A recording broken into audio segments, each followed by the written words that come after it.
Ciao à tutti, j'espère que vous allez bien les amis. On se retrouve la veille de mon SBD RPE 9, SBD qui sera très intense, ça je peux vous le promettre. Le mec bégaye dès le début de la vidéo, ça commence bien. Très intense, ça je peux vous le promettre, dans la mesure où, comme vous le savez, désormais je suis en concurrence avec Glenn, The Battle of the 93, et il va falloir demain faire plus de 710 de total, car Glenn a réalisé 710 avec un triplé au squat, ce qui n'est pas rien. Mais mon objectif réel, vous vous en doutez, ce sont les minima France, tout simplement les amis. 725 de total. Je ne vous dis pas les barres que j'ai prévu de réaliser, mais ce que je peux vous dire, c'est que je vais tout donner. Et on repartira avec les 725 de total, je l'espère les amis. Donc là, nous sommes de nuit. Waouh! Nous sommes de nuit, je suis en train de faire la petite marche pour la récup et comme vous pouvez le voir, j'ai croisé quelqu'un et comme j'ai le flash dans la gueule pour que vous me voyez bien, moi je ne vois rien, je suis totalement ébloui. Et c'est pour ça que j'ai eu un petit peu peur, je vais pas vous mentir. Mais bref, on ne néglige pas les détails. On se retrouve tout à l'heure pour faire un bon repas, le même repas que d'habitude, voilà. On modifie rien et on se récompense pas surtout avant l'échéance. Personnellement, les récompenses c'est quelque chose que j'utilise de manière très réfléchie et je mériterai cette récompense uniquement après les 725 de total demain soir. Bref les amis, je finis ma petite marche, regardez, hop, juste à côté de la forêt. Vous voyez rien, mais dans cette forêt il y a genre des trucs abandonnés, etc. Donc c'est peut-être pas la meilleure idée de se promener ici tout seul, mais il faut faire la petite marche. Donc voilà, bref les amis, à toutes. Hop, les petites shake-up de la shape, hop, hop, hop. Petite technique du trapèze comme je vous avais dit. Oh là là, on est pas mal.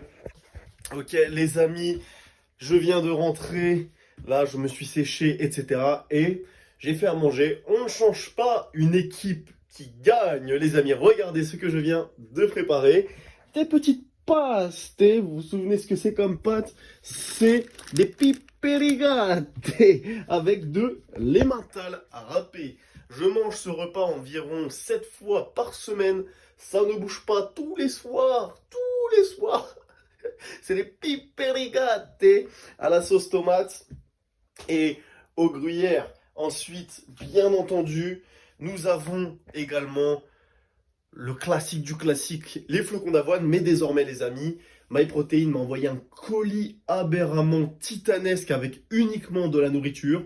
Je vais vous montrer tout ce que j'ai pris pour ce mois-ci. Donc, c'est un régal. C'est un régal parce que, genre, je compense un petit peu les protéines et les glucides que j'ai dans les flocons d'avoine par d'autres choses, vous allez voir. Donc premièrement, j'ai ce magnifique ici petit protéine granola. Donc c'est tout simplement des céréales protéinées. Donc ça, que demande le peuple? Parce que franchement, des céréales ça passe, mais quand elles sont protéinées, mamma que bello, ça fait plaisir. Ensuite on a ici 3 paquets de barres protéinées. Ça c'est littéralement des genres de Kinder Bueno protéinés. Là on a des barres bien choco. Donc dans celle-là, dans une barre, tu as 20 grammes de prots. C'est au chocolat. Et celle-là, c'est genre au chocolat, mais au milieu, c'est un genre de... Ils disent marshmallow, mais bof. 16 grammes de prots. Donc là, depuis le début du mois, tous les jours, je mange une barre de chaque. Donc ça fait 20 plus 16 plus 5. Donc j'ai 41 grammes de protéines tous les jours qui viennent uniquement de barres de céréales. Donc ça, c'est extrêmement banger. En plus, comme je vous l'ai dit, je mange plus de viande, donc ça me permet d'avoir des protéines gratos. Donc ensuite, on a le collagène. Le collagène, il faut que vous sachiez les amis que c'est des protéines. Donc, de 1, je prends soin de mes articulations. Et de 2, j'ai 20 grammes de protéines supplémentaires par jour. Donc rien qu'avec les produits là, je suis à 61 grammes de protéines. Il m'en faut 180, je suis déjà un tiers de mes protéines gratos. Et on n'oublie pas que j'ai aussi les protéines granola, donc ça se voit avec du lait. Le lait, il y a des protéines dedans. Donc, ultra banger. J'ai des protéines en poudre normales. Ça, c'est vraiment quand c'est nécessaire. Quand c'est nécessaire, j'en prends. Sinon, toute aubaine, et j'en ai pas besoin. Donc voilà, et ensuite les pâtes, etc., ça suffit. Et donc, je mange moins en termes de quantité, mais je ne perds pas de poids. J'ai pas mangé excessivement ce bloc-ci, donc je n'ai pas pris de poids non plus, mais c'est absolument titanesque. Donc voilà les amis, vous savez un peu ce que je mange maintenant. J'ai des œufs qui sont là-bas. Bref, code barbare, link in the bio, vous connaissez. Et qu'est-ce que... Ah oui, j'ai pris ça aussi. Ça, c'est mon fut. Regardez comment il pleuvait là. Il faisait froid de ouf, hein. Il pleuvait. Hop. Non, ce que je voulais vous montrer, c'était pas les sanglants 8 que j'ai pris, qui sont aussi de chez MyProt, mais c'est... Eh oui, le petit Alpha Pre-Workout goût pomme. Il est prêt pour demain. Donc bref, moi je vais regarder Hajime no Ippo. Et ensuite, peut-être que je vais regarder le reportage sur Conor McGregor. Toujours un banger avant les grosses échéances. Je vais laisser le stress monter pendant la nuit. Je vais sûrement pas beaucoup dormir pour pas changer la veille d'une journée importante. Mais je le sens bien. Je sens que demain, on va arriver métamorphosé. Donc let's go les amis. On se retrouve demain. The next day.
On y va là. Allez Théo, t'es capable là. Tous les jours on a faim.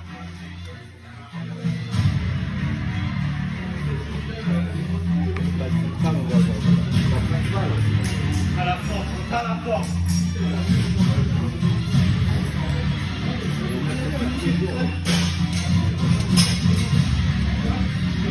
Tout un bloc pour avoir un match. Ah!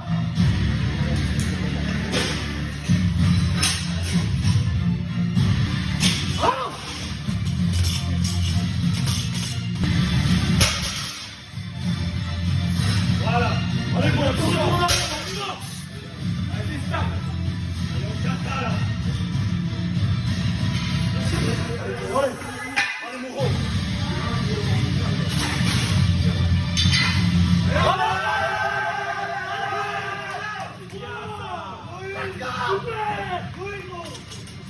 Super, Théo.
Je vais filmer pour le récap.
Bon, les amis, je viens de prendre ma douche, la fameuse douche post-SBD. Je suis éclaté.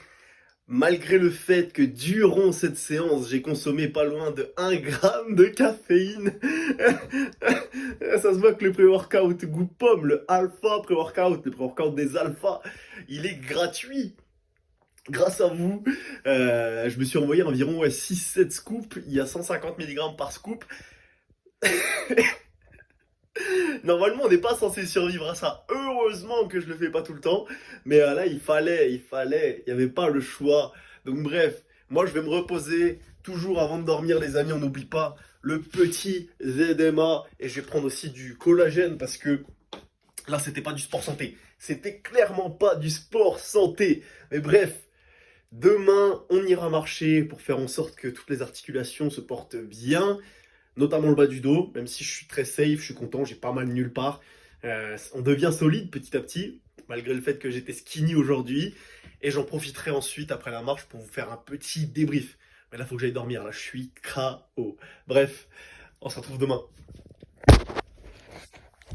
Bon les amis, je suis encore en train de marcher de nuit, seul dans la rue. Comme vous pouvez le voir, ma coupe est affreuse, car j'ai essayé de me... Oh, je viens de marcher dans une flaque d'eau.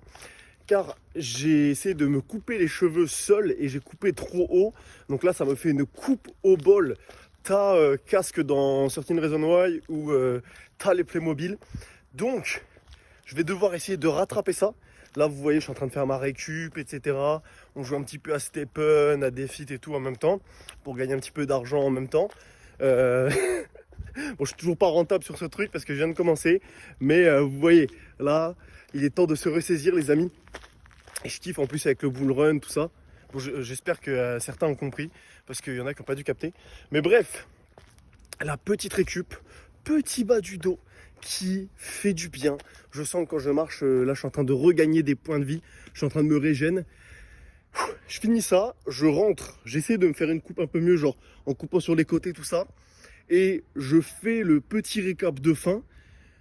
Mais j'espère que j'aurai une belle coupe parce que là, franchement, si jamais je me suis raté définitivement, je suis foutu pour les 3 prochaines semaines. Et je vais devoir faire des entretiens d'embauche avec cette gueule et ça va pas le faire. Ça va être compliqué. Bref, je vais faire une transition intergalactiquement titanesque et on se retrouve à l'appart. Let's go.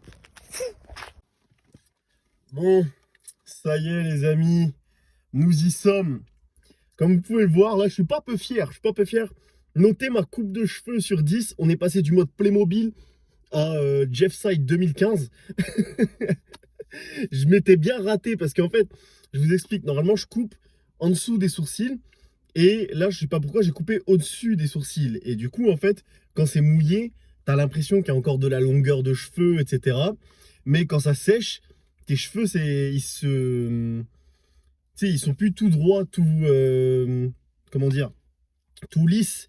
Ils prennent une certaine forme, etc. Ils se rétractent un petit peu sur eux-mêmes. Et donc, ils réduisent. Et donc, du coup, ils réduisent. Non, la longueur diminue par rapport au ressenti que tu avais quand ils étaient mouillés. Donc, je me suis carrément trompé. Et je me suis retrouvé avec cette coupe de Playmobil. Et c'était galère. Mais là, Ça va, avec ça, je peux aller faire des entretiens d'embauche. Nous sommes bons. Et bref, les amis, ce n'est pas de ça que nous allons parler. Là, tout simplement, c'est le moment de faire le mini récap. J'ai pas envie que ça dure longtemps. Juste que dire, quel bonheur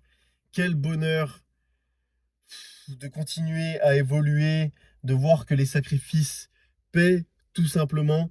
J'ai tout mis de côté pour venir ici et on avait dit avec Paul qu'il y aurait un avant et un après PCH. Et j'ai hâte de voir ce que ça va être l'après parce que putain, ça fait que quelques mois que je suis là et c'est un truc de fou. C'est un truc de fou. Quand je pense que au championnat de France de l'an dernier, au mois d'avril, j'ai fait 612,5 de total et là 712,5. Donc c'est littéralement 100 kilos au-dessus en un an. Alors certes, mon père en décembre 2022, c'était 620 en compétition. Donc là, je suis à genre 97,5 de PR. 92,5 de PR. Ouais, 92,5 de PR. Et mais c'est que le début, quoi. C'est que le début.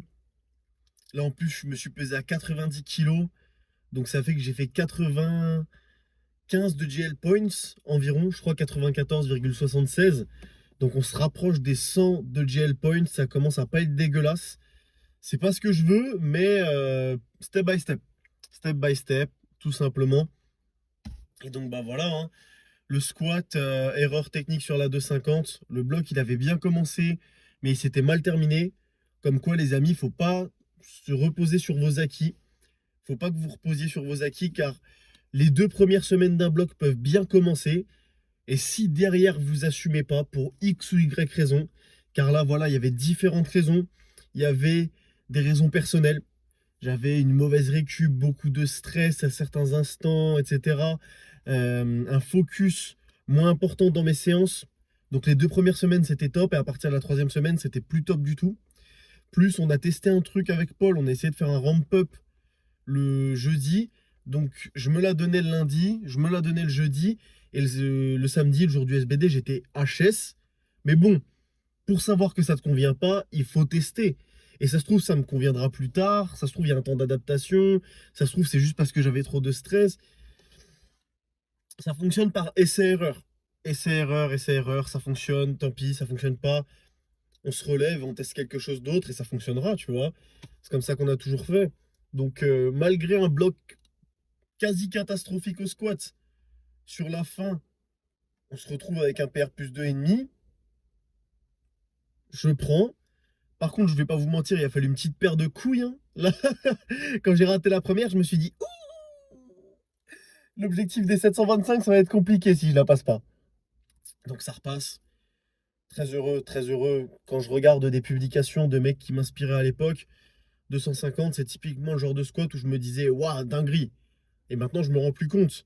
Et donc, j'ai besoin de me mettre dans ce cas de figure du Théo d'il y a 2 ans ou du Théo d'il y a un an pour me dire, ok, c'est pas mal ce que tu fais là, tu vois. Mais sinon, bien sûr, je suis pas satisfait. Développé couché, bon, développé couché, j'ai eu les yeux plus gros que le ventre. On va pas se mentir. J'ai testé le jump de 5.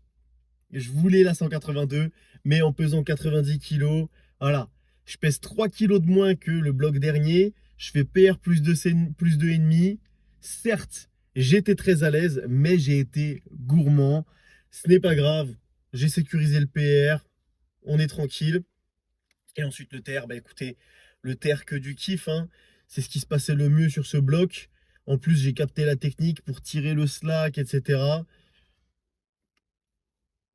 Incroyable. Que voulez-vous que je vous dise? Tirer le slack, c'est juste un banger. Donc, j'ai testé 2,92. J'étais dessus, je pense. Paul était de cet avis-là aussi. Les autres aussi étaient de cet avis-là. Au vu de la 2,85, j'avais le potentiel pour 2,92. J'en doute pas. Mais je pense que c'était juste trop pour aujourd'hui, tout simplement. Donc, c'est pas grave. C'est pas grave. Ça me fait pas du tout chier. Parce que pour être honnête, 712,5, c'est pas mal comme total. C'est un total de 74 subjus, donc c'est pas mal. Euh, mais bon, enfin, dites-vous, je sais même pas si avec ça, je serais champion de France junior 74. Et je connais des subjus qui font plus que ça. Donc, je suis content, mais il est temps quand même d'assumer désormais, vous voyez. Car là, je pourrais même pas être champion du monde moins de 66 kilos avec ça, quoi. C'est-à-dire qu'il y a une chance sur deux que pour Pana, il me batte, alors qu'il est 3 KT en dessous. Donc ça va pas du tout. Ça va pas du tout. Il faut que je change ça, même si je suis content, etc. Et bref, là, que dire, c'est passé et c'est marrant car durant le blog, j'ai eu un petit coup de mou. Après mon PR au terre, j'ai fait 256 x 4 en ramp-up. Et après ça, j'ai eu un petit coup de mou. J'étais en mode, c'est beaucoup de pression de devoir arriver aux séances, c'est toujours être à 100%, toujours ceci, toujours cela. Et là, en plus, j'ai raté mon dernier terre, donc ça faisait plein de trucs. Mais c'est là qu'on voit que la mentalité évolue et que le mental, c'est quelque chose qui se forge. Que le mental du sportif, c'est quelque chose qui se forge, tout simplement. Et je pense que c'est un argument déterminant dans votre évolution, tout simplement. Car quand je me suis pris mon premier mur au terre, je pense que la vidéo est même encore sur la chaîne. C'est une de mes premières vidéos de power. Ça doit être Powerlifting Motivation ou un truc dans le genre. Je me suis pris un mur. La barre n'a pas décollé au terre et j'avais jamais connu ça. J'avais jamais connu ça et donc, quand ça m'est arrivé, j'ai remis mon existence en question. J'étais là en mode, oh là là, tu te rends compte, tu essaies de soulever une barre et elle monte pas du sol. Ça veut dire que tu régresses, ça veut dire que tu n'as plus aucune force, etc. Non, tranquille. C'est pas parce que tu soulèves pas une barre que ça remet en question tout ce que tu as construit durant le bloc. Tu vois? Car le power, c'est une construction. Si tu as été capable de faire des quadruplés de zinzin pendant ton bloc et tu te chies dessus sur tes singles, c'est pas grave. Ça fait chier, mais c'est pas grave. Et le mental, ça se crée, vous voyez. Et là, en ce moment, je suis vachement Mike Tyson. Je suis en train de retracer toute la vie de Mike Tyson, etc. Regarder les combats, regarder des interviews. Et il sort des phrases qui choquent, en fait, qui t'interpellent, tu vois. Et il a une phrase qui kiffe dire, vraiment, il la répète 1 milliard de fois. C'est, avant de devenir le champion, tu dois être prêt à l'être. Et ça, on n'en parle pas assez, je pense. On n'en parle pas assez car tout le monde dit je veux devenir champion, mais les gens ne savent pas ce que ça entraîne d'être champion, ce que ça demande d'être champion. Être champion, tu peux pas juste vouloir être fort. Il faut en avoir la conviction, il faut être déterminé, il faut te répéter que tu es fait pour ça, que que tu serais prêt à mourir pour ça. Il faut avoir le mindset, il faut être prêt à se relever, à subir et à résister aux périodes de crise, tu vois. Car c'est vraiment de ça qu'il est question, dont il est question. Surmonter les périodes de crise. Comment tu vas réagir face à une douleur? Encore pire, comment tu vas réagir face à une blessure? Comment tu vas réagir face à un échec? Comment tu vas réagir face à la victoire? Car ça, personne n'en parle. Mais la victoire, c'est une pression. C'est une pression. Et c'est pour ça qu'après mon PR, j'ai eu un moment de pression. Car quand tu réussis, tu te demandes quand ça va s'arrêter, tout simplement. Quand tu es sur une série de victoires comme ça, tu te dis, un jour, ça va s'arrêter. Et ça te fait stresser en fait. Parce que tu te mets une pression personnelle, plus tu te mets une pression par rapport aux personnes qui regardent, qui suivent tes performances, par rapport à ta concurrence, etc. Personnellement, j'ai la chance de ne pas avoir de match à jouer pour l'instant. Là, je suis vraiment dans un moment où j'ai juste à accumuler de l'expérience, etc. Mais pour être champion, il faut être prêt à être champion. Et pour l'instant, je pense pas que je sois prêt à être champion. Je suis encore tellement loin de ce que je veux faire. Je dois encore améliorer tellement de choses. Et ça me va. Parce que je suis pas prêt à être champion aujourd'hui. Mais je sais que le jour J, quand mon heure viendra, je serai prêt. Et c'est en prévision de cet instant que je m'entraîne. Et que je sacrifie tout. C'est mon seul objectif. Tout simplement. J'en ai pas d'autre. Et ça me va comme ça. J'ai pas besoin de beaucoup d'argent, j'ai pas besoin de vivre dans le luxe ou quoi que ce soit. Ça viendra. Mais pour l'instant, tout ce que je veux, c'est pouvoir montrer en fin d'année au championnat de France que je suis là, que j'en ai dans le ventre. Et si Dieu veut, faire une bonne place. Je sais pas combien je suis capable de faire, mais si je pouvais faire un top 8, ce serait tellement cool. Top 10, top 8, genre ça voudrait dire que je serais dans les 8, 10 meilleurs Français. Alors qu'on est la deuxième nation mondiale. Et après, bah, ce sera la dernière année où je serai seulement dans le top 10, parce que voilà, faut pas déconner. Mais je veux pas juste aller aux France. J'aimerais bien faire quelque chose de beau. Donc voilà. En attendant, on va continuer de faire ce qu'on sait faire le mieux. Manger, continuer à prendre du poids, ne jamais abandonner. Et on va voir où ça va nous mener tout simplement. Je pense que je vais rester sur ça, les amis. Là, moi, je vais aller faire ma petite marche. Je vais profiter du soleil. Je vais repenser à tout ça. Et une nouvelle semaine commence. Tout simplement. Une nouvelle semaine commence. Donc on retourne à l'entraînement. Allez, bref. On se retrouve pour un prochain récap. Ça va bien se passer. Ciao